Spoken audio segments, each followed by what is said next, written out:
Oh, yeah. And then you turn it out. And you turn it out. And then you just Stop laughing at me. It's really bad. You're mocking the afflicted here. Dasha, it's great to see you. How Thank are you for having me. I'm doing so well. And yeah. you're doing so busy as well at the moment. Your song, Austin, has literally just taken off, hasn't it? Yeah. In the past 2 months, has just been the craziest whirlwind ever. I was literally going to say that word, whirlwind. Yeah. I mean, because that's what it is, right? Yeah. I mean, since I posted those first videos about Austin, it's just been nonstop. You know, I've never been so busy my entire life, but it's like everything I've ever wanted. Like, I put my first song out when I was 13 years old, you know? So, like, for it to finally be working out, it's just... Like, last night I was going to sleep. I'm like, damn, this is actually my life. Like, this isn't a dream anymore. Like, I've seen it so many times in my head. I'm like, wow, this is, like, really my reality now. It must be so surreal. We get lots of guests coming in here as well, you know, and you're working towards it, or you're putting it out in the universe maybe one day, and then suddenly, bingo, it just clicks. Yeah. And that's you right now. Yeah. So the video, I suppose the dance has helped with the song as well. This Absolutely. viral TikTok that now people have gone mad for. Mm-hmm. I'm told somebody's tried to put my arm up against my back and say, you're going to show me in a minute how it goes.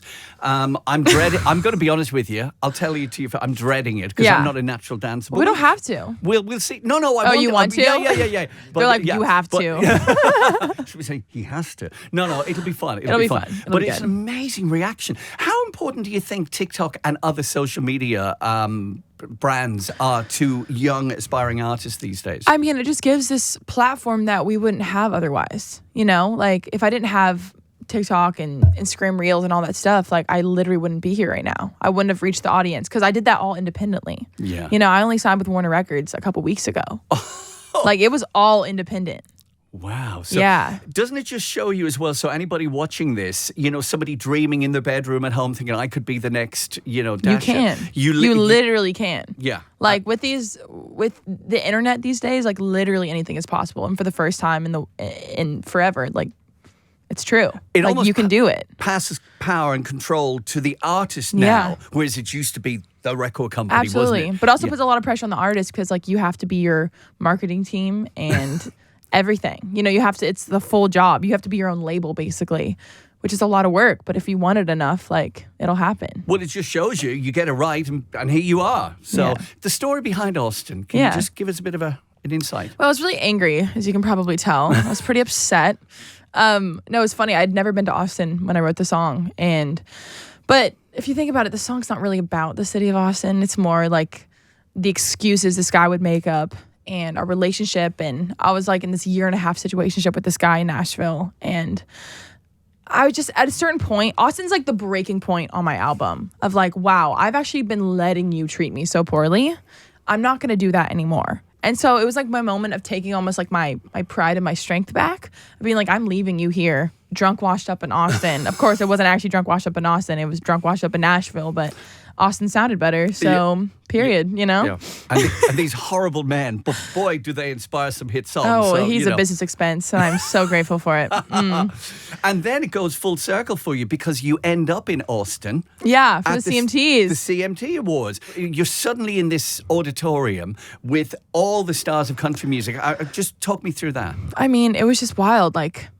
And during rehearsals a few days before, because we got in, I think, on Wednesday or so, and Thursday, Friday, Saturday were all rehearsals for the show. I met Keslea Ballerini backstage, and she was so sweet, such an angel. Lainey Wilson, she was like giving me big sisterly advice, and everyone was just so kind. And I wasn't really sure like what the vibe was gonna be, like me being the newbie.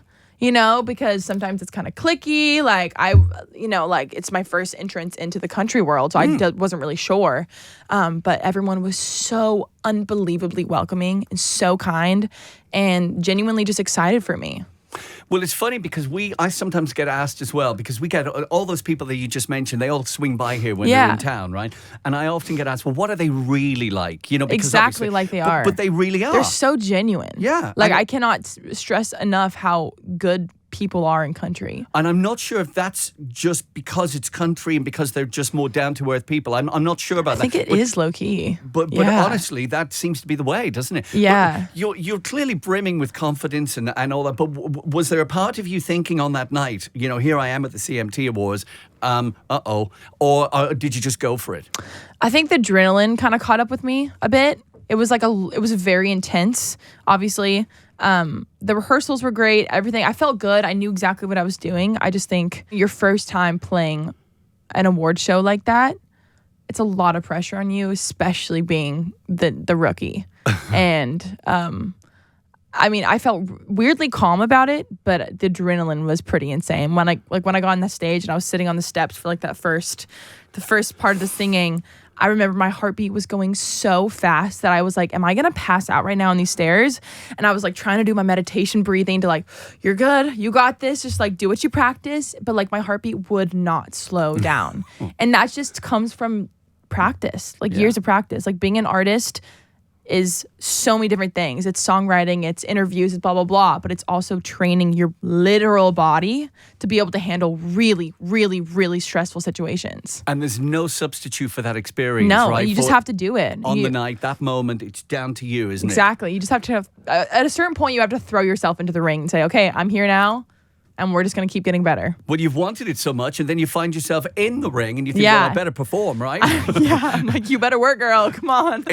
Now's the time. You mentioned all those artists, right? All those fantastic artists that we play, like we play you on the station.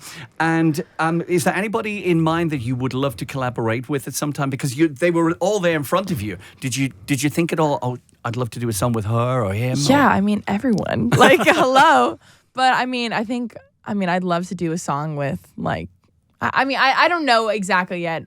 I'm cautious to say anything because we're doing an Austin re-released and we're getting someone really great on the second verse and a couple options are pending right now. Ooh. So I don't want to spill the tea too early, but someone pretty cool is going to be on the song. And it was really great just getting to know like the whole industry and everybody behind the scenes. So somebody wants to jump on the Austin bandwagon, don't they? Yeah. We had to, and the deluxe version of the album's coming out soon too. All right. I'll tell you that much. Yeah. More tracks then, obviously. Mm-hmm. Yeah. Okay. More tracks. Some tracks that were going to be on the album and then ended up getting shelved because I wanted them to have their own moment and not get caught up in the chaos of Austin and stuff. Yeah. Which is probably a smart idea. Yeah. But these songs that are coming on the deluxe version are like genuinely some of my favorite songs I've ever written in my entire life.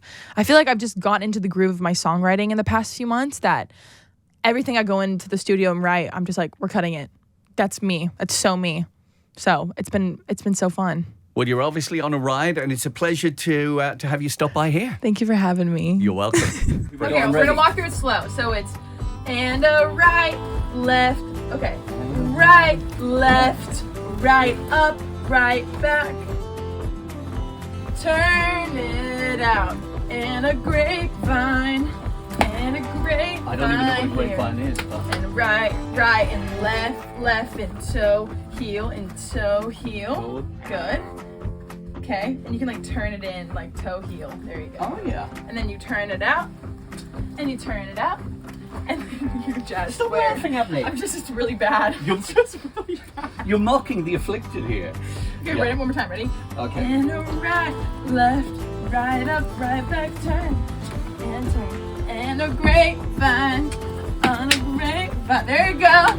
And a heel, and a toe, heel, and turn it out, and that's square, and then you go again. Yeah. Have we done enough? Should we try with the music? No. We have to do a whole. We have to do fast pace because that was like halftime. I can't keep up with slow pace. Whatever you want.